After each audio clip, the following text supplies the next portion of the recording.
Shalom, senang sekali dapat berjumpa kembali di dalam program Bible Study Online CK7.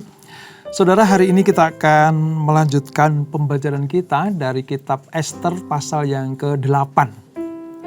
Saudara ingat, Ester pasal yang ke-7, Haman sudah dihukum. Tiang sula yang didirikan oleh Haman dimaksudkan untuk menyulakan Mordekai, berbalik justru Hamanlah yang disulakan. Ester dan Mordekai, bangsa Yahudi, mendapatkan anugerah Allah lewat Raja Ahasveros. Mereka makin ditinggikan, makin diberikan anugerah. Nah, saudara, pada pasal yang ke-8 ini, Raja harus mengeluarkan dekret yang baru. Untuk apa? Untuk keamanan, kesejahteraan bagi bangsa Yahudi. Dalam hal ini, Ester, Mordekai, dan orang-orang Ibrani yang ada di Puri Susan. Nah, kisahnya seperti apa? Sebelum kita membaca, kita merenungkan, kita datang kepada Tuhan. Kita minta Tuhan mengurapi kita, saudara. Haleluya, Yesus. Haleluya.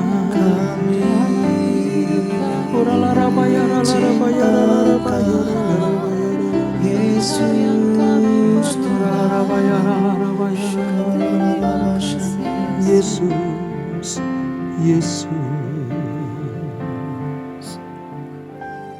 Aku yang baik, Kau sangat ku cinta,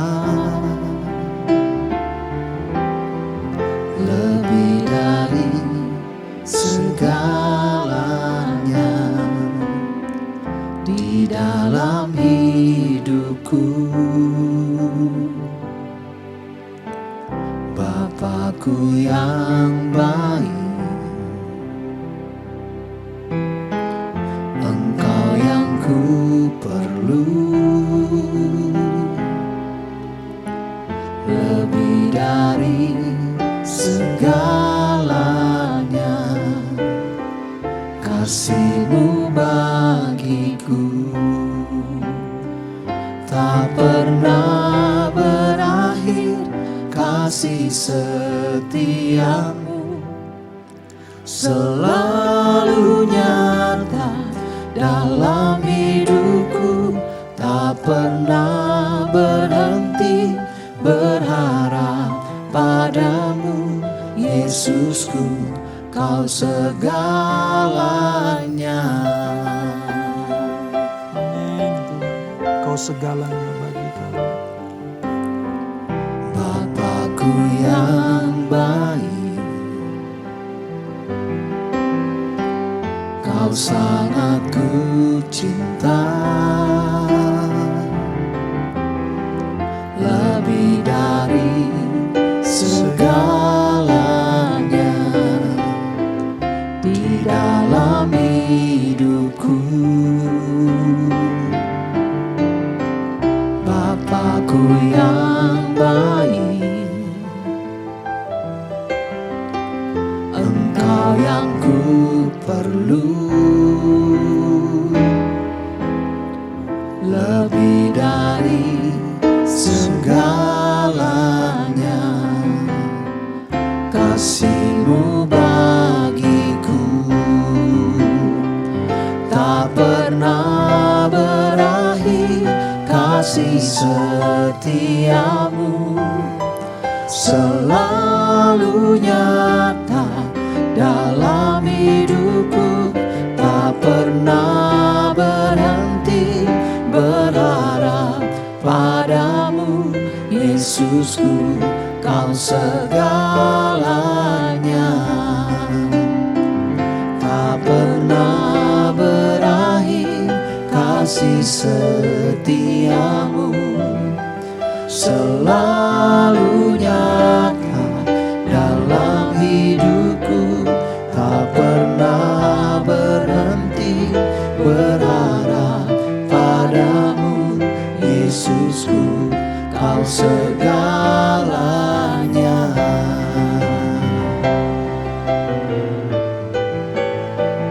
Tak pernah berakhir, kasih setiamu selalu nyata dalam hidupku, tak pernah berhenti berharap padamu. Yesusku, kau segalanya, tak pernah berakhir kasih setiamu, selalu nyata dalam hidupku, tak pernah berhenti berharap padamu. Yesusku, kau segalanya, Yesusku, kau segalanya, Yesusku, kau segalanya. Oh Yesus, Yesus, Tak kau pernah lengkap berakhir kasih setiamu. Kasih Oh itu Yesus, tak kasih setiamu tak dalam pernah hidup berakhir. dalam hidup kami.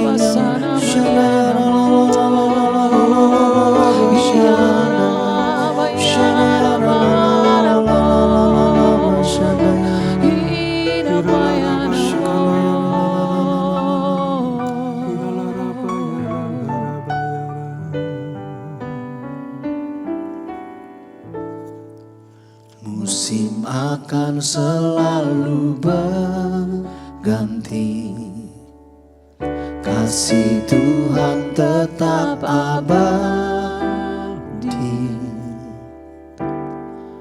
tak akan berubah sampai selamanya. Ku tetap percaya, ku yakin Tuhan memberkati, ku yakin Tuhan melindungi. Burung di udara Tuhan pelihara karena kasih-Nya. Tuhan selalu menolongku, selalu menjagaku. Sehelai di rambutku tak akan terjatuh tanpa seizin-Mu. Tuhan selalu menolongku, selalu menjagaku. Dia mengenyangkanku dan peliharaku seumur hidupku. Amin, Yesus. Musim akan selalu berganti, kasih Tuhan tetap abadi, tak akan berubah sampai selamanya. Ku tetap percaya, ku yakin Tuhan memberkati, ku yakin Tuhan melindungi. Burung di udara Tuhan pelihara karena kasih-Nya. Tuhan selalu menolongku, selalu menjagaku. Sehelai di rambutku tak akan terjatuh tanpa seizin-Mu. Tuhan selalu menolongku,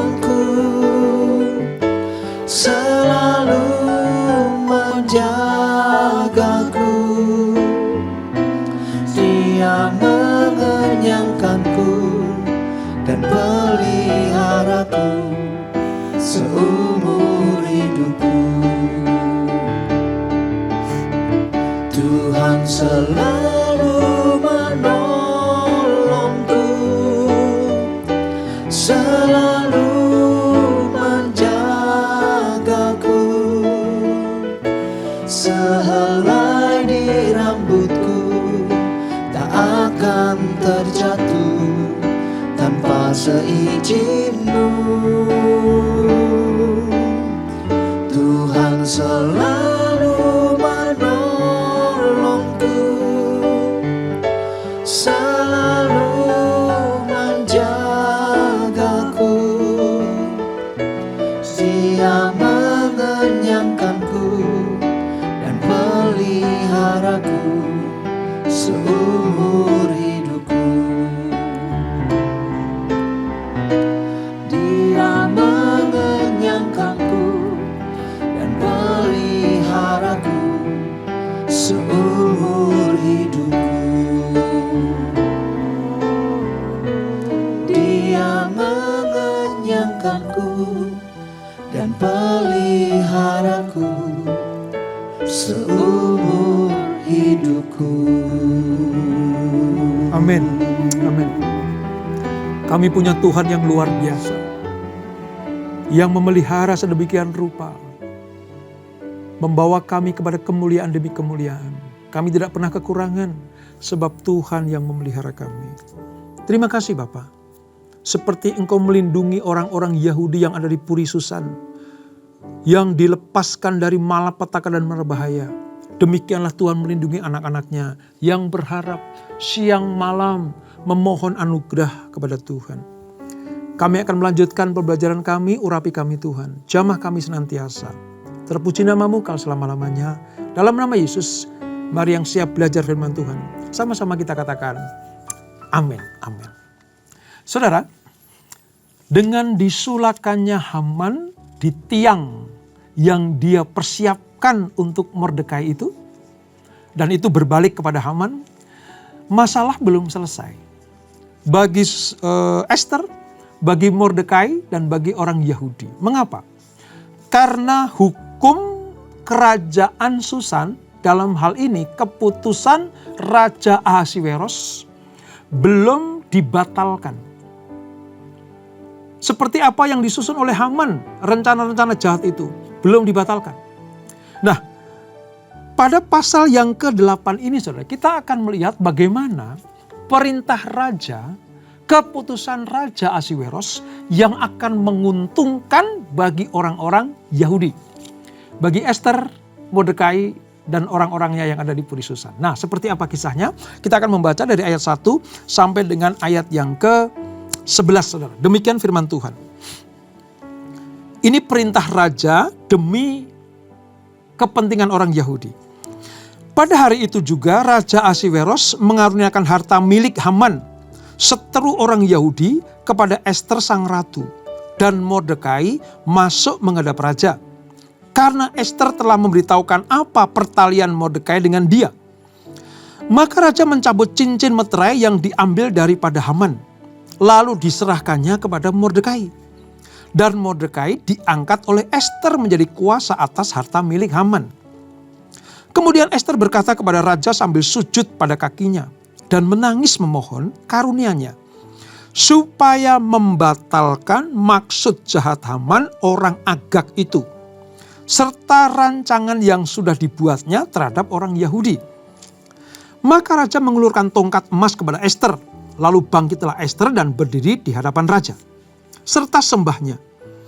Jikalau baik pada pembanggaan raja, dan jikalau hamba mendapat kasih raja, dan hal ini kiranya dipandang benar oleh raja, dan raja berkenan kepada hamba, maka hendaklah dikeluarkan surat titah untuk menarik kembali surat-surat yang berisi rancangan Haman itu, Haman bin Hamedata, orang Agag itu, yang ditulisnya untuk membinasakan orang Yahudi di dalam semua daerah kerajaan. Karena bagaimana hamba dapat melihat malapetaka yang menimpa bangsa hamba, dan bagaimana hamba dapat melihat kebinasaan sanak saudara hamba. Maka jawab Raja Ahasweros kepada Ester sang ratu, serta kepada Mordekai orang Yahudi itu, harta milik Haman telah kukaruniakan kepada Ester, dan Haman sendiri telah disulahkan pada tiang karena ia sudah mengacungkan tangannya kepada orang Yahudi. Tuliskanlah atas nama raja apa yang kamu pandang baik tentang orang Yahudi, dan meteraikanlah surat itu dengan cincin meterai raja. Karena surat yang ditulis atas nama raja dan dimeteraikan dengan cincin meterai raja tidak dapat ditarik kembali. Pada waktu itu juga dipanggilnya para panitera raja dalam bulan yang ketiga, yakni bulan Siwan, pada tanggal 23, dan sesuai dengan segala yang diperintahkan Mordekai, ditulislah surat kepada orang Yahudi dan kepada para wali pemerintah, para bupati, dan para pembesar daerah dari India sampai Ethiopia. 127 daerah, pada tiap-tiap daerah menurut tulisannya, dan kepada tiap-tiap bangsa menurut bahasanya, dan juga kepada orang Yahudi menurut tulisan dan bahasanya. Maka ditulislah pesan atas nama Raja Ahasweros dan dimeterai dengan cincin meterai raja.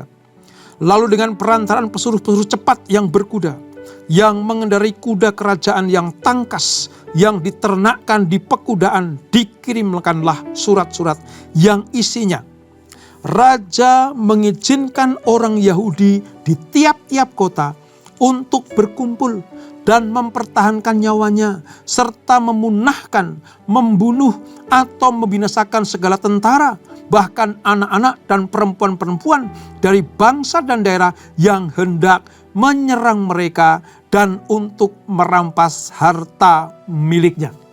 Sampai di sini, saudara. Saudara lihat bagaimana jalannya peristiwa orang Yahudi di Puri Susan, yang rajanya Ahasweros itu mendapatkan anugerah dari Tuhan setelah sekian lama diancam untuk dimusnahkan oleh Haman dan orang-orang yang jahat itu. Ester memohon kepada raja untuk apa? Untuk membatalkan maksud jahat Haman. Sekalipun Haman sudah digantung sebagai akibat dari campur tangan Allah sendiri, saudara. Allah itu adil. Yang merancang kejahatan akan dapat kejahatan. Menggali lubang akan terperosok ke dalamnya. Namun, sekalipun Haman sudah mati, keputusan raja untuk memusnahkan semua orang Yahudi masih berlaku. Ini masalahnya. Bahkan raja sendiri tidak bisa mengubah keputusan itu. Ingat ya saudara, sabda raja, titah raja itu mengikat. Sampai nanti ada pembatalannya. Gitu. Kenapa? Karena sudah dicap dengan cincin meterai raja. Raja bahkan tidak bisa membatalkannya. Akan tetapi saudara, sebagai tanggapan atas permohonan Ester, sekali lagi lihat ya, ketika sebelum Haman dihukum mati, disulahkan di tiang sulah itu, Ester menghadap raja, membuat pesta, lalu diminta kepada Ester, apa yang ingin aku lakukan buat engkau? Ester minta supaya Haman dihukum, Yahudi selamat. Nah sekarang ancaman masih ada. Apa itu? Surat keputusan raja tentang pembantaian, pemusnahan orang Yahudi. Nah pada peristiwa ini lagi-lagi saudara, Ester mendapat anugerah. Orang Yahudi dapat diselamatkan. Bahkan Mordekai mendapatkan cincin meterai raja. Atas permintaan Ester, dengan tangisan penuh kerinduan, supaya bangsanya diselamatkan, raja mengeluarkan keputusan kedua yang memberikan hak kepada orang Yahudi untuk membela diri. Dan bahkan diizinkan melawan pada siapapun yang hendak mengganggu, membunuh, membinasakan mereka. Siapapun, tanpa pandang bulu. Entah pria, wanita, bahkan anak-anak. Kalau ada yang mengusik orang Yahudi di Puri Susan, Ester, Mordekai punya hak untuk menghukumnya. Wow, ini sebuah kepercayaan, anugerah dari Allah yang diberikan kepada Esther dan orang Yahudi pada masa dia dibuang di Puri Susan. Ya, keputusan memang di Raja Ahasiweros. Tapi Raja Ahasiweros ada dalam kendali tangan Tuhan. Sekali lagi saya ingatkan, selalu saya ingatkan, kalau kita membahas kitab Esther, tidak ada nama Tuhan di situ tertulis. Tidak ada kutipan nama Allah tertulis. Elohim Adonai itu tidak tertulis di dalam narasi kitab Esther. Tetapi sekalipun tidak tertulis, tangan Allah tidak pernah meninggalkan umat pilihannya. Ini sama seperti kita, saudara. Sekalipun kita tidak bisa memandang Allah dengan mata jasmani kita. Kita tidak bisa meraba tangan Allah. Bahkan kita tidak bisa memeluk Allah. Tapi percayalah, kalau kita pada posisi sebagai anak-anak Allah, hidup dalam kebenaran, maka tangan Allah yang tidak kelihatan itu tetap akan menjaga dan memagari kita. Tuhan bisa menggerakkan tangan siapa saja supaya melindungi anak-anaknya. Seperti Tuhan menggerakkan tangan keputusan Ahasiweros yang mengubah hukum terhadap pembantaian pemusnahan orang Yahudi.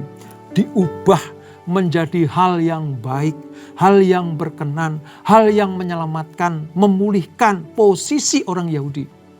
Itu kalau bukan tangan Tuhan, tangan siapa saja? Ahasiweros, alat Tuhan. Dia dipakai Tuhan untuk tetap memelihara anak-anaknya di Puri Susan itu. Memang Haman adalah otak kejahatan di balik sebuah rencana pemusnahan bangsa Yahudi ini. Dan dia sudah binasa.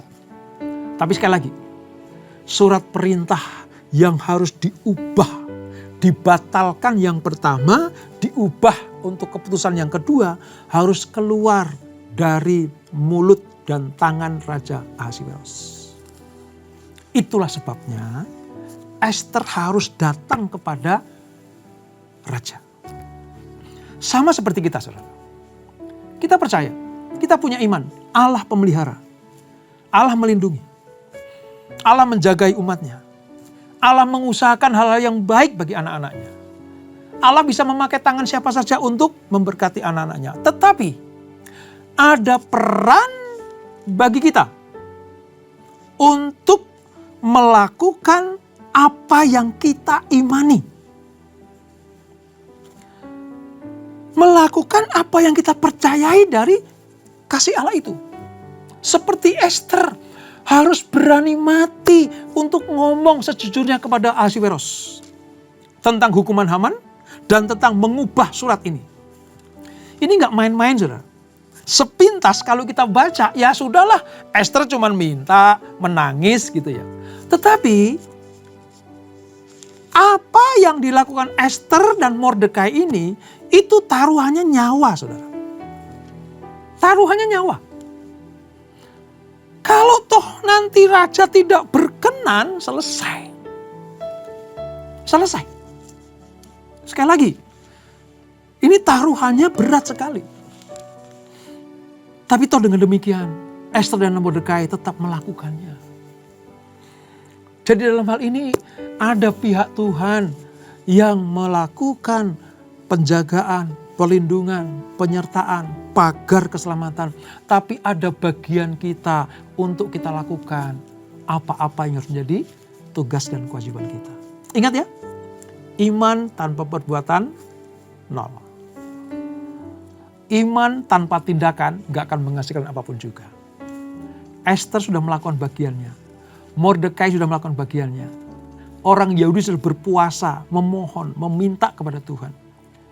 Dan bagian Tuhan adalah menggenapi setiap rencana dan rancangannya. Ini pelajaran yang penting buat kita semuanya. Oke, saudara, mari kita lihat dulu.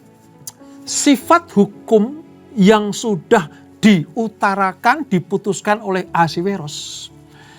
Ini sebenarnya bukan untuk membalas dendam kepada orang-orang di Puri Susan. Esther dan Mordekai minta hukum diubah bukan untuk membalas dendam. Karena ancaman-ancaman sudah membuat mereka menderita. Tetapi di ayat 11 tadi, ini untuk membela diri, saudara. Mordekai, orang di balik penulisan hukum ini, saudara. Ini yang menulis hukum ini Mordekai, saudara. Menunjukkan diri sebagai orang yang beriman. Sekalipun ia sudah berjasa ketika dia menyelamatkan raja, tentang orang-orang yang makar, ya pernah kita pelajari itu. Ya. Tetapi Mordekai sekalipun sudah mendapatkan kedudukan, ya dari Haman sudah mati, digantikan kedudukannya oleh Mordekai, bahkan cincin raja disematkan kepada jari Mordekai, dia tidak sedang unjuk gigi atau balas dendam. Bagi Mordekai, penghukuman dan pembalasan adalah hak Tuhan. Itu Roma 12 ayat 19. Paulus mengutip itu. Dalam hal ini Mordekai punya kuasa. Mordekai punya cincin meterai raja. Dia bikin hukum apa saja, raja akan menyetujuinya. Ingat Haman, dia bikin keputusan apapun, raja menyetujuinya. Sekarang Mordekai. Tetapi mari kita lihat motivasinya, saudara. Berbeda antara Haman dan Mordekai. Dua-duanya mendapatkan kedudukan yang tinggi. Dua-duanya mendapatkan cincin meterai raja. Bagi Haman, kedudukan cincin meterai raja itu kesempatan untuk memuaskan keinginan pribadinya. Tapi berbeda dengan Mordekai. Mendapatkan kedudukan yang sama seperti Haman. Dapat cincin meterai raja. Dia lakukan untuk apa? Kepentingan bangsanya. Kita belajar dalam hal ini. Dari awal, Esther dan Mordekai itu, yang ada di pikirannya, di hatinya, di jiwanya, cuma satu. Supaya apa? Nama Tuhan dipermuliakan bagi kerajaan Puri Susan, bagi umat yang digembalakan oleh Raja Ahasweros. Supaya nama Tuhan dipermuliakan. Dan yang kedua, tujuan Esther dan Mordekai cuma satu. Supaya bangsanya diselamatkan dari niat jahat orang Agag atau orang Amalek, yaitu Haman itu. Ini pelajaran buat kita, saudara. Kalau kita dibela Tuhan, disertai Tuhan, bahkan kedudukan kita diangkat oleh Tuhan. Ayo, jangan berubah motivasi. Tetap rendah hati, jangan sombong, jangan aji mumpung, atau unjuk gigi dengan cara apa? Memupuk kekayaan, mencari kehormatan kepada manusia, ya, mencari kedudukan, ya. Jangan, saudara. Tetap fokus kepada kehendak Allah, seperti yang dilakukan oleh Esther dan Mordekai. Ini dua orang luar biasa, saudara. Kalau kita ingat ya, Esther itu kan orang biasa saja sebenarnya, orang biasa saja. Tapi ketika Tuhan memakai dia, dari yang biasa saja, saudara, menjadi luar biasa. Mampu mengganti kedudukan Ratu Wasti yang ada di Puri Susan. Tapi Esther tidak menganggap itu sebagai sebuah kenikmatan bagi dirinya sendiri. Bisa saja Esther lupa diri. Bisa saja Esther udah gak mau tahu lagi dengan bangsanya. Aku sudah enak jadi orang yang terpandang, terkenal di Puri Susan. Aku jadi istri dari Raja Ahasweros. Harta melimpah. Mau bikin pesta sepanjang hari bisa. Mau memupuk harta mampu. Tapi bukan Esther seperti itu yang dilakukan. Esther tidak melakukan hal yang seperti itu. Fokusnya, motivasinya, kerinduannya tetap seperti semula. Apa itu? Perkenanan Tuhan turun atas bangsanya. Pun demikian dengan Mordekai. Dari orang yang biasa saja, terancam keselamatannya oleh Haman. Sekarang didudukkan nomor 2-nya dari Ahasweros.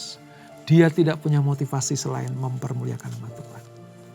Mari saudara, belajar dari dua orang ini, Esther dan Mordekai. Supaya apa? Supaya Tuhan tetap memakai kita untuk kegenapan rencana dan janji-janji Allah.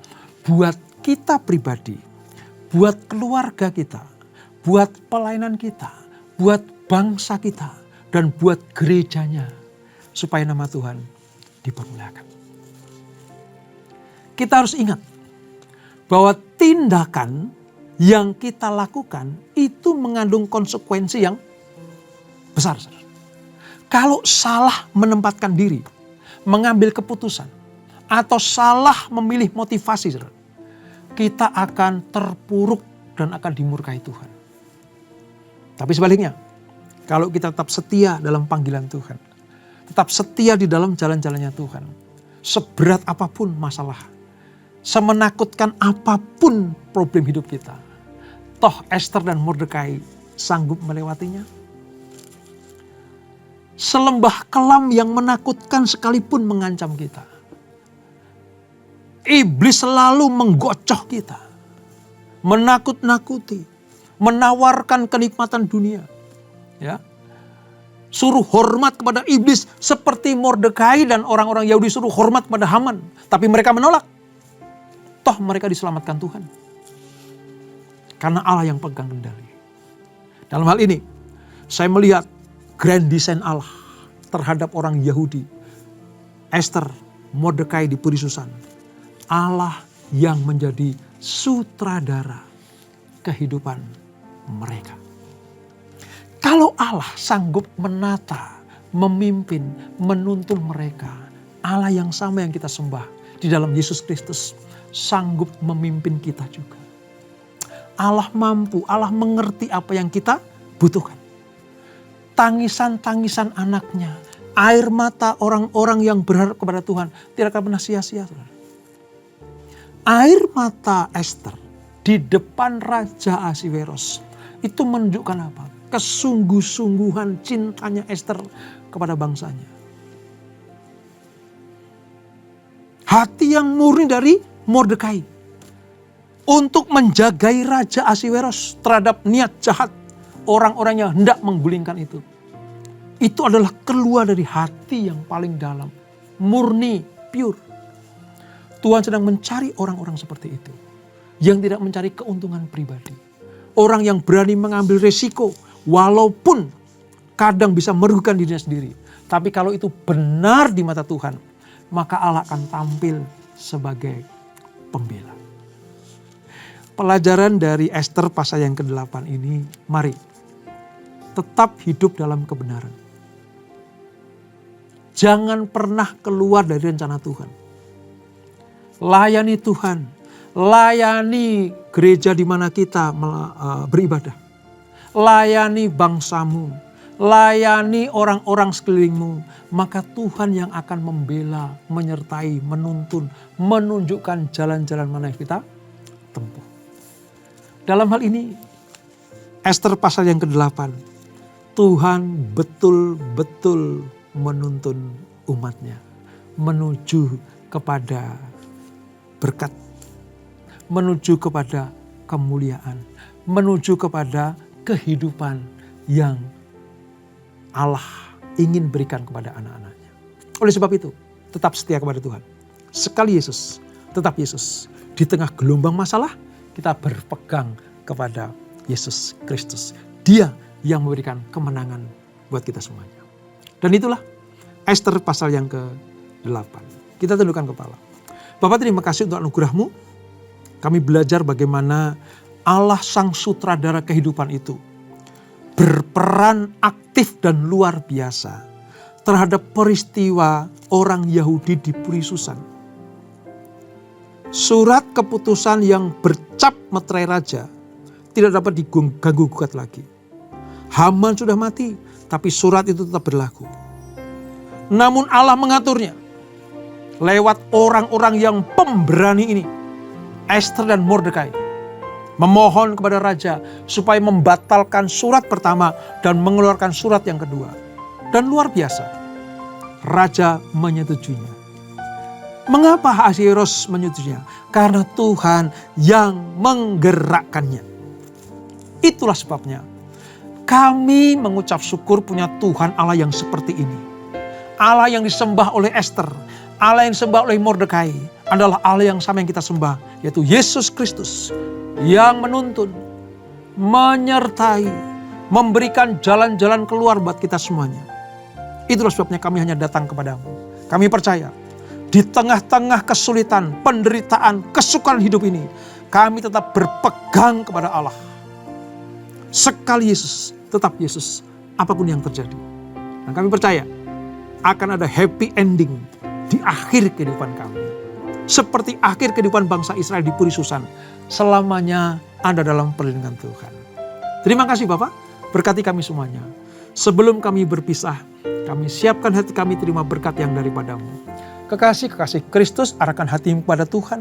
Terimalah berkat kasih anugerah dari Allah Bapa yang berlimpah-limpah di dalam anaknya yang tunggal Tuhan Yesus Kristus. Dan persekutuan yang manis dan Roh Kudus menyertai kita semuanya. Mulai saat ini sampai Maranatha. Yesus datang yang kedua kali menjemput kita semuanya. Bertemu di awan-awan yang permai.